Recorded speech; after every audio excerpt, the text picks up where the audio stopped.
Okay. How's everyone doing? Still doing good? All right. Want to grab your seats? We're going to begin this next panel, the Global Creators Panel, taking place here on the screen.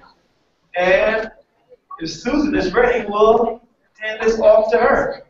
All right. Thank you. Hello, everyone. Long time no see. Welcome to our second global panel. We are super excited about this. Like a few things, we're have to be a little bit flexible, both with technology and schedules. So there are a few changes from what we had originally put in the program for this. As you can tell, I'm not Manifest. Manifest was supposed to be moderating this panel from Bogota today, but he's actually on an airplane moving from Chile to Mexico. He's on tour with Damon Albarn. So which is great. That's a giant step for him. It's also, my joke is that he's big enough to be on tour with Damon Albarn in South America. He's not quite big enough to be the one to set his travel schedule so he can be here too. So we'll work around that. But we also have, we may or may not have Colin Sekajugo joining us from Uganda, but we have three great folks on the line now, and I'm going to have them introduce themselves, have them tell us where they're from and maybe where they are today, and also have them tell us what they do, what they're artists, entrepreneurs, or both. So let's start with Haas. Let's start with you. Okay. Peace and love, everybody. It's a really huge honor. My name is Hassan Dennaoui. You can call me Big Haas. I'm from Saudi Arabia, but currently I'm talking to you guys from Sweden. Hello, everyone. I'm actually here to talk about hip-hop and what I do. Basically, I host Saudi's first FM hip-hop radio show. And yeah, it's a huge honor to be connecting with you guys. Great, thanks. We're happy to have you here. Jobie, do you want to go next? Okay, cool. My name is Jobie. Since Colin's not on, good thing is I'm Ugandan, so I can cover you in that aspect. But I am a film director and a producer based here in Johannesburg. I've been running my own production company for the last 5 years. So the last introduction, Yuti, I'm sorry for that. Can you go ahead and introduce yourself and tell us where you are and what you do? Hi, it's lovely being a part of this. It's really an honor and a privilege. I am from Mumbai, India, and I am currently in Mumbai itself. I am a self-taught artist, and I make art that I translate into textile as prints. So you could say I'm a textile artist, and I now have my own label of clothing. So that's really in a nutshell what I do currently. That's fantastic. And how long have each of you been doing what you're doing, the current incarnation? Say about 3.5 years. Okay. Good. How about you, Jobie? 5 years total now, going on towards 6 years. I think it'll be 6 years in Jan. It turns into 6. Okay. And you, Haas? You've been doing several things, but... Yeah, well, been a blogger since 2009, and then a radio host since 2011. So yeah, I mean, technically speaking, it's been a blessing. So for this conversation, what we wanted to do is touch on some of the topics that we're talking about here all day today, and just get your insights and your experiences. And I think I assume what we'll hear based on previous conversations with you is that there are, some similarities between doing what you do, where you do it, and what what folks experience here, and then some differences probably too. But the idea is that we want to be able to learn from you folks, from your experiences.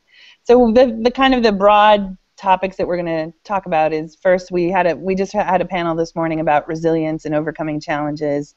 And then we'll move on to a conversation about a little bit about success and how you define it, and then looking forward.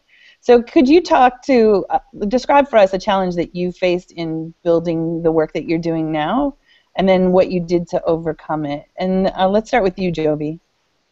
Funny enough, Yuti and I just briefly touched on it like right before we went live. We were essentially talking about, as an entrepreneur, year number 3 seems to sometimes be the one that's got the most challenges. And so like she's on year number 4.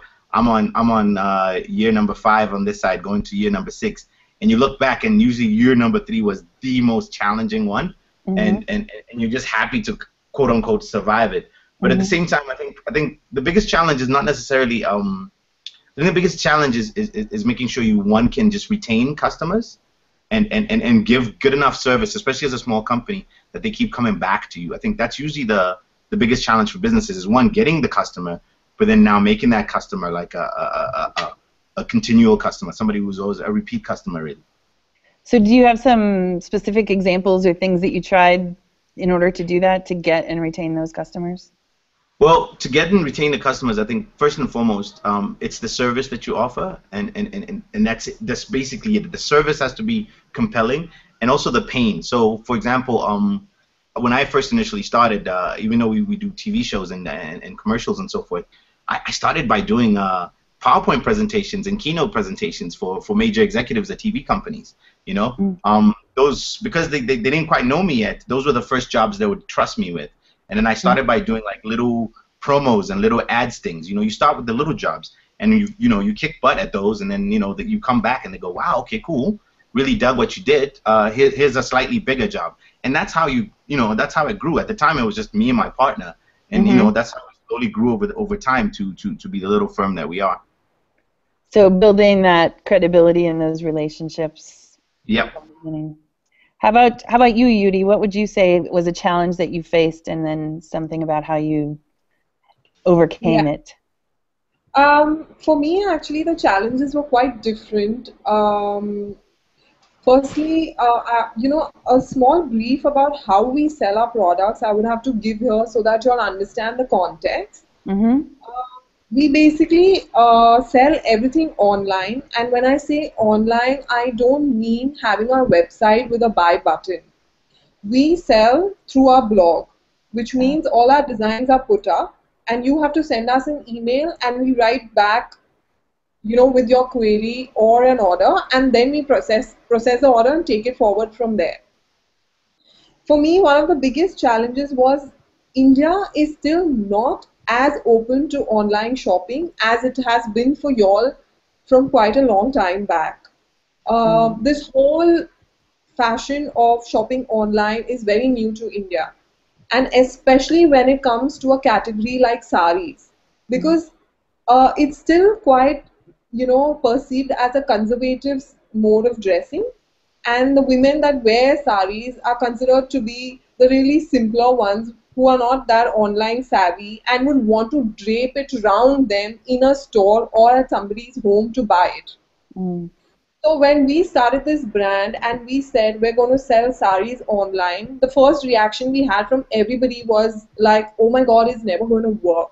Because unless you're an established designer in the market and have been around for a few years and people know you already, you're not going to sell a sari online. And the second challenge was that we as a brand have been quite radical in changing the way a sari has been perceived, in the way it's designed and in the way we kind of portray an Indian woman in a sari. So for us, the biggest challenge was women accepting the fact that they can buy a sari online, and adding to that a sari that looks very radically different than most other saris already existing in the market. So they were the two major challenges that we faced when we started off.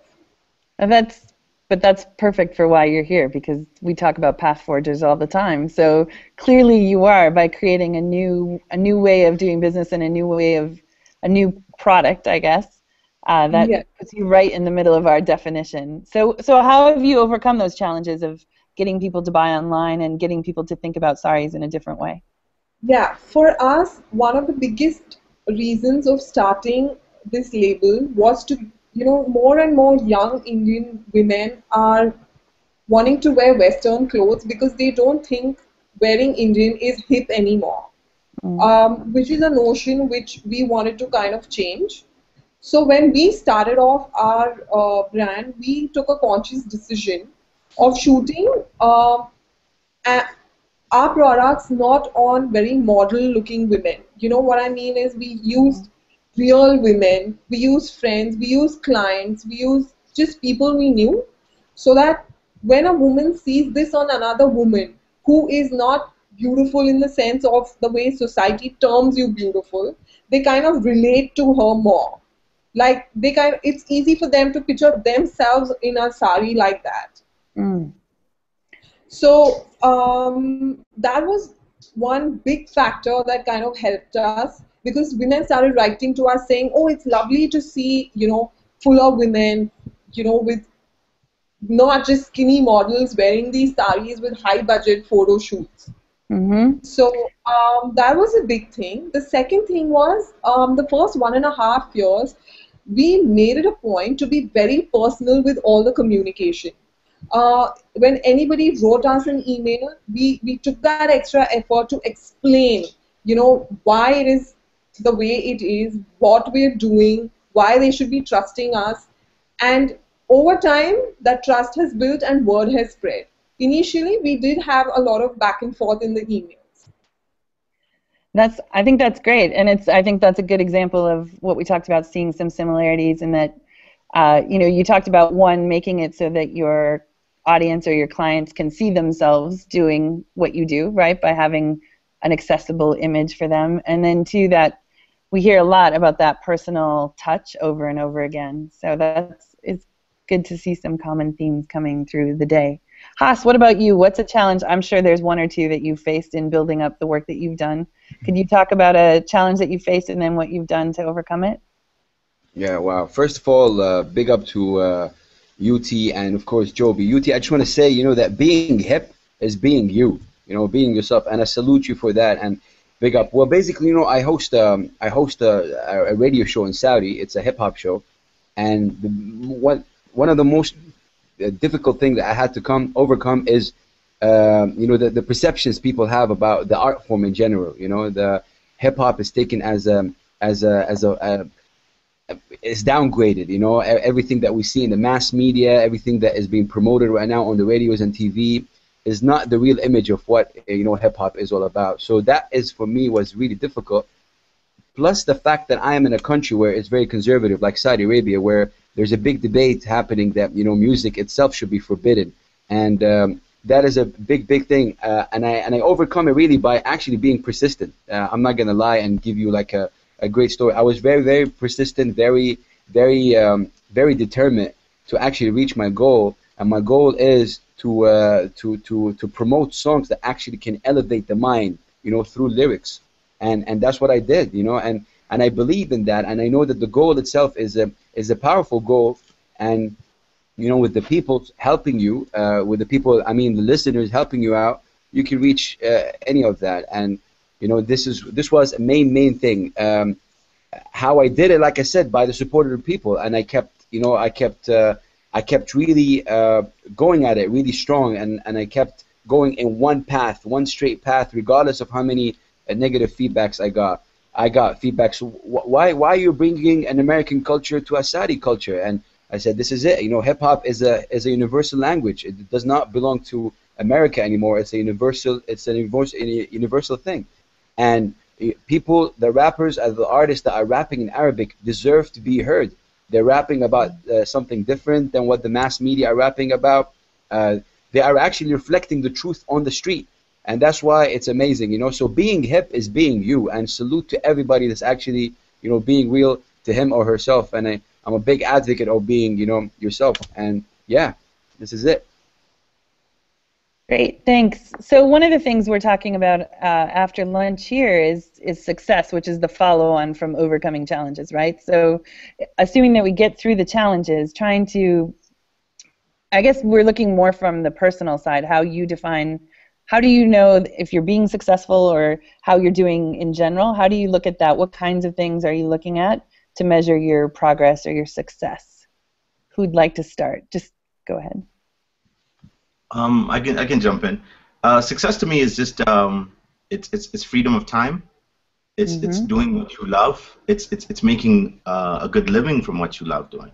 And it doesn't have to be like, I'm not talking about like it had like $1 billion or anything like that. It's just the ability for me, like, it's awesome to think that I do exactly what I want to do every day. I love the different creative jobs we're working on, and we get paid well to do it. And that, to me, that's success. Like, to me, I'm successful. You know, I'm fulfilled. I'm happy. I feel like my life has progressed. So that to me, that's what I measure success by. It's whether you feel like in your life you have progressed and moved forward. That's great. Yuti, do you want to add on to that? I do agree a lot with Jobie. I mean, I'm quite on his page, absolutely. And I mean, just to be very specific to what I am doing, for me, when we have young girls, you know, writing emails or sending us letters saying that the first ever sari that they want to wear is going to be ours, that's just worth all the effort. I mean, you can't put a price to something like that. So, yeah, that kind of sums it up. That's great. And Haas, what about you? Because you have multiple endeavors going on. So how do you look at success? Yeah. Do you look at them separately, or? Yeah, actually, it's a mix of both. Like you said, I mean, success is when a parent gives me a call and tells me that, you know, my son writes poetry in Arabic, but I never really gave him a chance, and I always thought that hip hop is for, you know, it's degrading art. And then my son tells me that, you know, you have to check out this guy called Big Hass on the radio, and I listen to you, and you change my perception of what hip hop is, and that is success. That's one person. And a lot of people, you know, they send me messages. Thank you for changing my negative image of what hip hop is. Thank you for actually making me believe that we can write poetry, because at the end of the day, rap, which is an element of hip hop, it stands for rhythm and poetry. You know, and when I say these things live on the air, you know, you get this kind of feedback, that's success. But for me, on the other hand, as well, is success on shining the light on darkness. You know, Arabia, Saudi Arabia in general, or the Arab world is misrepresented in the media, and this is where I think a great success comes in, where you shine the light on issues and reflect the truth, you know, on what's happening in your area. And yeah. Oops. Thank you. Did we lose? I don't know if we lost. No, we're good.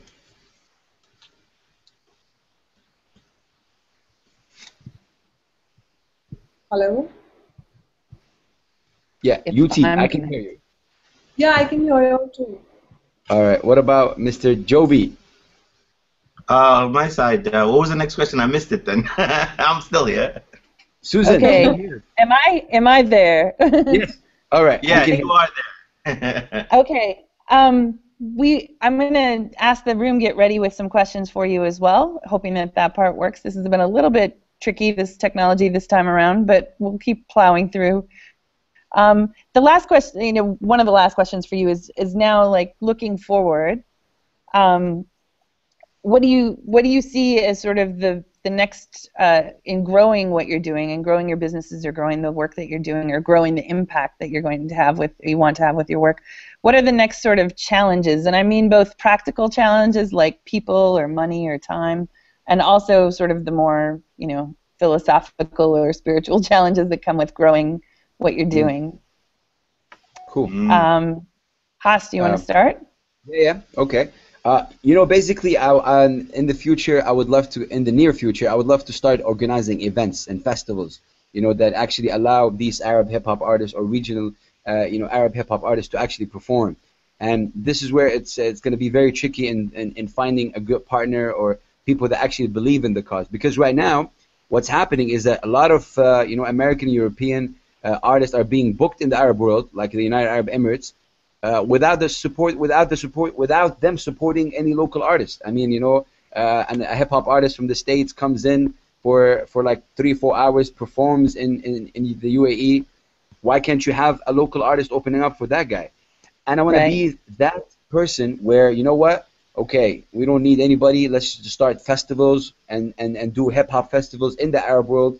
And this is where it comes down to, of course, partnering up with people that can help out in sponsoring these things. On another level, another point, I think the world needs to hear what the Arab hip hop artists are saying. You know, these guys are definitely saying something different than you know, let's just go out, I miss you, I love you, you cheated on me with that guy. It's just different. You know, these guys are saying community issues, social issues, and yes, political issues. And it's been, you know, the light needs to be shed on these guys You know, and I'm fighting for the balance here, really. This is what I'm fighting for, ladies and gentlemen. Fight for the balance, fight for the truth, always. That's fantastic. I have a feeling we have some folks who would be interested in supporting you in that cause and that work. Oh, that would be beautiful. You're all part of the Giant Steps family now, so this conversation doesn't end today. Yuti, how about for you? What are you looking at going forward, and what are some of the challenges as you try to continue to grow? To be honest, I don't really plan too much I don't really think too much in the future.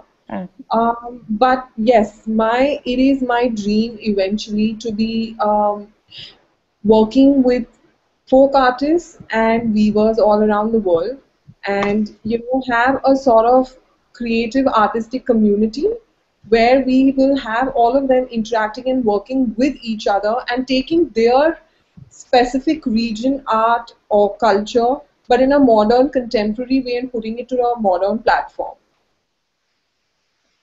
So that really is the future dream. That's great. And we have been the most exciting hangout ever. I don't even know. Okay. I don't know what that was. All right. We did this last year. We didn't have any technical glitches, so we got a little confident, maybe. Jobie, how about you looking forward? It's okay. I think personally, I like the glitches because it tests it tests your ability to just in that pressure cooker. What are you gonna do? We talk about be fluid here. We have to keep rolling with it. Sip a glass of juice and everything's gonna be okay. So on my side, I mean, when you talk about progression and where you want to go and what are the I'm very excited because I continuously, wherever I look around me, I see nothing but like lots and lots of opportunity. I sometimes have to restrain myself and hold myself back and go, whoa, don't do that, because I want to do it, but it's a capacity thing. You realize, okay, maybe that's not for you right now. And by that I just mean that I constantly see lots of different business opportunities. I see lots of things that other people could be doing, but I don't see anyone else doing. It's just a matter of deciding, for me, I need to stay focused, and this is what I need to do. The best thing I've been working on is actually being disciplined. And by being disciplined, just saying, okay, guys, this is the path we're on. This is where we're going. We're going to stick to that. Now, occasionally there's going to be temptation. So something will come and kind of for a second sideline you and go, hey, look here. You could make money doing this thing and add it as a value in your services. And then unfortunately, adding that thing could take you away completely from where you were going anyway, because it's the time, the energy, the effort, etc. And not even talk about the financial implication. So for me, I think my biggest challenge going forward is one, I want to make sure I read more books. I want to listen to more podcasts, but I want to stay focused. That's definitely, because even as I start to get all that information, it's to balance it out. It's just to realize, okay, cool. All right, we're on the right path. Okay, let's look at our goals again. Are we okay? Cool, we're fine. That's basically what my personal challenge is. It's not to, we've got to like triple our, revenue, by 2016. That's not really where we are, because we are profitable, and we've learned how, especially in the last year and a half, to be more profitable. Like, do less, but make more. And that actually was the best thing we'd ever done, was to slow ourselves down and say, stop. Okay, on this one, understand every single step what's happening. So one job at a time. I think that's usually the one thing that I see a lot of our young entrepreneurs. I see them distracted with too many things. And there's nothing wrong with dreaming. Look, if I had to give you my list of like, oh man, the dreams and the things I want to do, it's a long list. I can't do it all, but it's a long list. And so you just have to remind yourself, yeah, stay focused. So before we went live, you guys were talking about how you could feel the energy from the room, and I think like first you're embodying it, but that conversation about focus was just happened right before this call started. So it's clearly, the themes are great, you guys, it's like I paid you, but I didn't, of course. I can still send you my bank details. Don't worry. I mean, I would love to, but Oh, so man. now I think we're going to see if we can take some questions from the room, because I think it'd be better for them to ask you some questions than me if technically we can handle it. So let's see. Marcus or Kevin, is that something that can happen? And if not, we can. We'll just keep going, I guess. I'll assume that, they're going to chime in if they want to chime in. So another question I have for you is it's kind of personal, but in a professional context. How do you think you've had to? Oh, looks like we're maybe getting a question. Hi. We have a question. Perfect. Hi. I wanted to ask a question about focus, the last thing we're talking about. So when you have a lot of ideas and a lot of them sound really strong and you want to continue and persevere, so how do you choose which ideas to go with and which ones you put on hold or how do you choose that? So how do you choose, when you have a lot of ideas, how do you choose which idea to focus on? Is that the question, more or less? Yes, yes. So like you're inspired about something, but a lot of ideas pop, like sub-ideas, I guess. How do you decide which ones to go through with?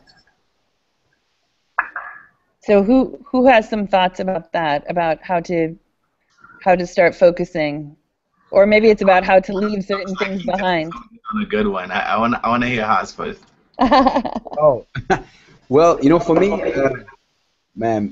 for me, I think it's about really because I work in the music industry, so I think it's the answer might not maybe be applicable, but I would say follow the truth. I mean, always support the truth, and by the truth I say things that are real. But again, I don't know if the answer would answer what I mean. It's not maybe applicable to what you were meaning, and it's from a business perspective. I think the focus should if you have so many ideas on your mind, it might come down to priorities. What is more priority right now to do? What is something that you can do that can maybe do another 2-3 ideas with it?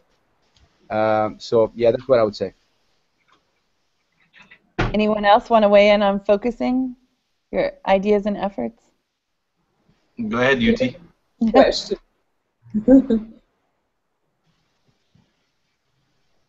UT.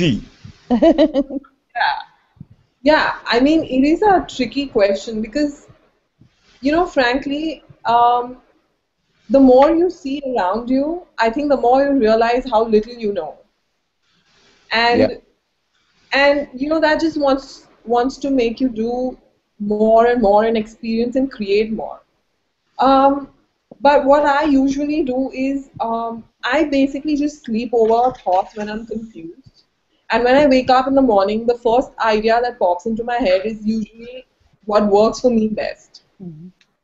I don't think there is really a set rule with something like this. As Big says, it's really about prioritizing what you need at that point in your life. What is the most important thing? I think that's what really matters at that stage. So, yeah. I would second that motion. What I do, Will, the good thing is because I have a business partner, I can come in the room and be like, I have this idea and start saying it, and they can shut me down. So that helps a lot. For those of you without a business partner, then I don't know.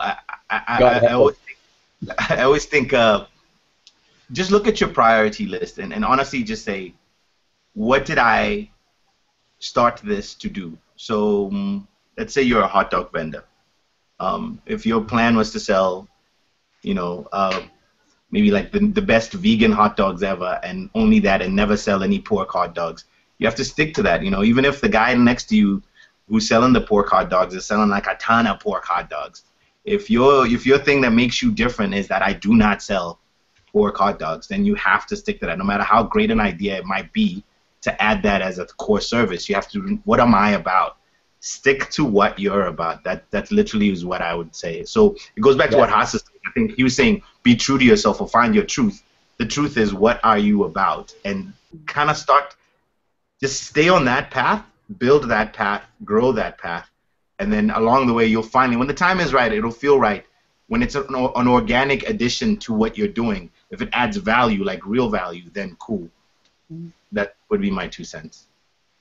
Well, and I think that links to what Yuti was saying too, that if you sleep on it, the first thing that comes to you when you wake is probably also the most organic or the most true part of what you're interested in. That's fantastic. One more question from the audience in Minneapolis. Sure. Awesome. Hey, my name's Chris. So I kind of have a question, a follow-up question. We're talking about focus. I guess a question I would have is there's kind of a core concept that is at the center of what it is that you do. And so I would wonder if you could give us maybe a story about a time that, let's say that maybe you're going through struggle, you remember that moment. You're like, this is why I'm doing this, or these are the circumstances that really contributed to the focus that empowers you to continue doing what it is that you're doing. Is that clear? Wow. Mm-hmm. Yeah. Okay. We warned you these were going to be honest conversations, right? Yeah. Okay. Okay. Actually, it's very interesting question. Shout out to you, man. I think one of those stories is, you know, in the Arab world, music is, especially in Saudi Arabia, is a place where it's they take everything the wrong way. And one of those stories is, I would say that the story that really affected me a lot is I got a call one day from a sister, a female, and she actually been listening to the show for quite some time. It's a very simple call, but the horizon of it is so big. She said this to me. She said, Big Hass, I've been listening to your show for a while, and you've changed my idea about hip-hop. I got 2 brothers that rap, and I didn't even give them a chance or a shot to even listen to them because they do hip-hop. All I hear is blah, blah, blah, blah, blah, blah. And when I listened to your show, I decided to give them a shot. And she did, and she is now their biggest fan. She actually told me that, you know, these guys, they could write, they can do, they're doing amazing lyrics, and I had them on my show afterwards. So it was like, it was this amazing, you know, circle that, you know, she's like, I wouldn't have known that my brothers rap because of you, because the misconception, what is being thrown in the media, what is being thrown at us as entertainment, what is being fed to us as, you know, top 10s is ridiculous. And it's the same sort of artists, same sort of messages, which reflects negative about hip-hop. And this girl was in the middle of Saudi Arabia facing the same thing. She's like, of course my brothers do bad hip-hop. They swear, they do that, you know. And when she actually listened to them, they're talking about power of the mind, they're talking about the power of Arabic language, staying true to yourself, the heritage, and all these big things. And I'm like, wow, you know, you need to get them on my show. And, you know, it's a circle. You know, at the end of the day, we have to share the love. And, yeah, that's what I would say. That's powerful. I'd like to round out the last question. We only have about 5 minutes, not even left. I'm going to ask one more question, and then I'm also going to make sure we let people know how they can connect with you. But the last question I'd like to ask each of you is, how have you personally, what are the things that where you felt like you've had to grow in order to grow into the responsibilities, the careers, and the businesses that you're creating? Are there certain skills or certain mindsets that you've had to really improve for yourself in order to do what you want to do? Yuti, do you want to start? Yeah. I think for me the biggest learning in my business has been to understand the fact that you can't control everything. There will come moments in your life where you have to just breathe, release, and just let it go. Because there are a lot of things that, at least in what I do, doesn't depend only on me. I'm dependent on a lot of people, which means maybe giving it outside for printing or waiting on somebody to deliver my raw materials so that I can make it. And I have learned over time to stay calm and learn how to fight my battles, and which ones, not all of them. So that is what is, I think has been one of the biggest learnings for me as a person. That's great. Thank you. Really Yeah, good. your last question, funny enough, just kind of adds on to, I think, the question the gentleman was asking in the room. And for me as a creative, one of the things that I had to, that my business partner and I had to do, was actually stop embracing the creativity so much and pay more attention to the business details. And by that, especially the financial side of it, because you kind of just got into the, like, you get a job, you pitch for it, you budget for it, etc., invoice for it, and then you just get caught up in the making of the stuff, whatever the stuff is, And we were very guilty of that. We really just loved being on set, we loved shooting, we loved the post-production side of it, we loved spending time coloring the pictures. The thing we didn't like doing was sitting down and understanding the books. We had an okay financial understanding, but we didn't like sitting down and really analyzing and going, hold on, what was our real profit margin on this? Where did we make money? Where did we lose money? What did we think was going to happen? What happened after? And for me, that was the toughest lesson, and it was about year 3, especially when we had one of our clients who we'd kind of gotten in too much of a trusting relationship with, drop the ball and not pay one of our invoices. And it was a major invoice. It was one of our biggest jobs at the time. And it almost tanked the whole company, and it was because we didn't pay attention to details, and also we didn't pay attention to the payment schedule or when the guy was going to pay and what the agreement was, and we got too friendly and not too businesslike, and just at least formalized in the sense that, yes, you're my client and we're cool, but this is the schedule we're going to follow. This is when I deliver, you deliver, and just those little things. Those were the things that a really good book I read at the time that helped in that transition was actually, I think it's, I hope I quote it correctly, it's the book by Mark Ecko, which I believe is called Unlabeled, if I'm not mistaken. But it's got a blue cover. Anyways, that book, in that book specifically, Mark Ecko was talking about how he would get so caught up in the creative, and he literally almost bankrupted his company, And that was kind of like a wake-up call for my business partner and I. We realized, oh, crap, we're doing something similar to that. We're letting the creative take up so much that we're not paying attention to some of the finer financial details. So that, to me, that's the one thing, the one challenge that as creatives, wherever you are, and look, we're all creative. It doesn't matter if you don't do the arts or not. We are essentially creative. You have to be creative and make it happen. Yeah, sorry, I would add to that one word only. For me, it's maturity. I've matured so much, and I think this is what, for me personally, maturity is very important along the path. I've matured so much in this music scene. Okay, thank you. We're actually at the end of our time. Thank you so much for sharing, first of all, and sharing your insights and your lessons.